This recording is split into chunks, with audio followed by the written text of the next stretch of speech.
আবারও চলে আসলাম দারুণ স্বাদের আরও একটি কেক রেসিপি নিয়ে। কেক রেসিপি বানাতে খুব সহজ, আপনারা চাইলে দেখে নিয়ে বানাতে পারবেন। কিভাবে বানাচ্ছি একটু চোখ রাখবেন, তাহলেই বুঝতে পারবেন। 3টি ডিম নিলাম, ডিম 3টি ফাটিয়ে নিয়েছি, প্রয়োজন মতো চিনি আর 2টো পাতিলেবুর রস এখানে দিয়ে দিয়েছি। এবারে খুব ভালোভাবে আস্তে আস্তে ফেটিয়ে নিতে হবে। আপনি যেমনভাবে পারবেন ফাটিয়ে নেবেন।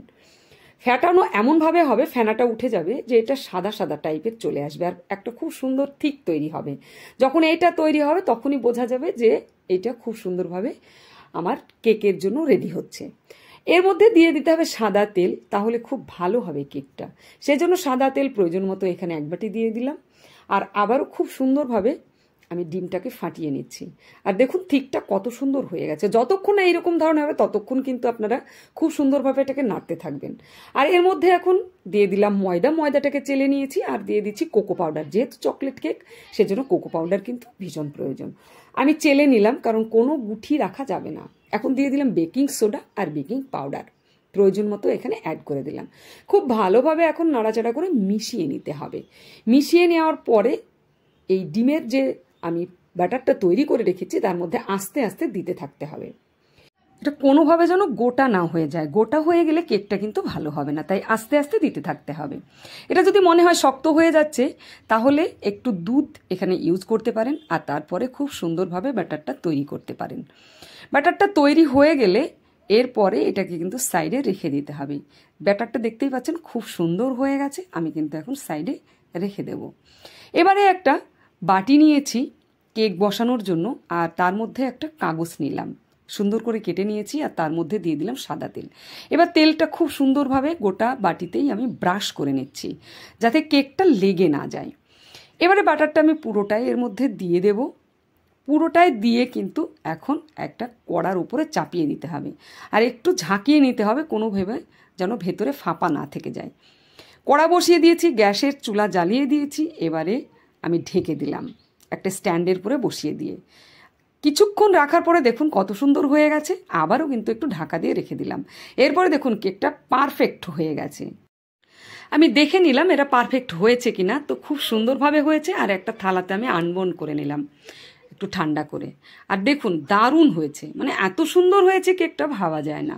ফুলে একদম ডাবল হয়ে গেছে, আর দেখতেও অসাধারণ, খেতেও অসাধারণ। এটা বাচ্চাদের জন্য বানিয়েছি, মানে আমার দাদার 2 মেয়ের জন্য। তারা অনেক দিন থেকেই পছন্দ করেছে এবং বলেছে, তো সেই জন্য আজকে তাদের জন্যই বানিয়েছিলাম। আর তারা ভীষণ পছন্দ করেছে এই কেকটা। এখন এই কেকগুলোকে স্লাইস করে কেটে নিচ্ছি। 4টে স্লাইস এখানে হবে, আর কেকটা এত সুন্দরভাবে ফুলেছে, মানে 4টে অসাধারণভাবে কেটে যাচ্ছে, কোনো সমস্যা হবে না কাটতে।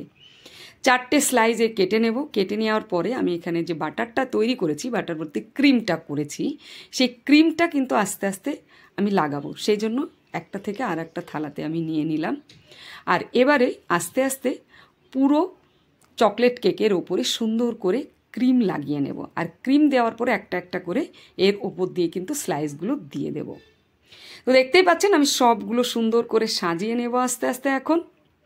আর বাচ্চারা এই কেক কিন্তু ভীষণ পছন্দ করে। আর বাড়িতে বানানো তো খুব সোজা, আপনারা চাইলে সকলেই বানাতে পারেন। আমিও প্রথম যখন বানাই তখন কেক মানে কি, কেক না অন্য কিছু কী হয়েছিল সত্যিই বলতে পারবো না। তারপরে 1 বার নয় 2 বার 3 বারের বেলায় কেক যে আমার এত সুন্দর হবে আমি কিন্তু ভাবিনি। তাই অনেক দিন থেকেই ট্রাই করে করে আমার কেকটা এখন পারফেক্ট তৈরি হয়, আর ভীষণ ভাল লাগে। মানে বাড়িতে কেক বানানোর মজাই আলাদা।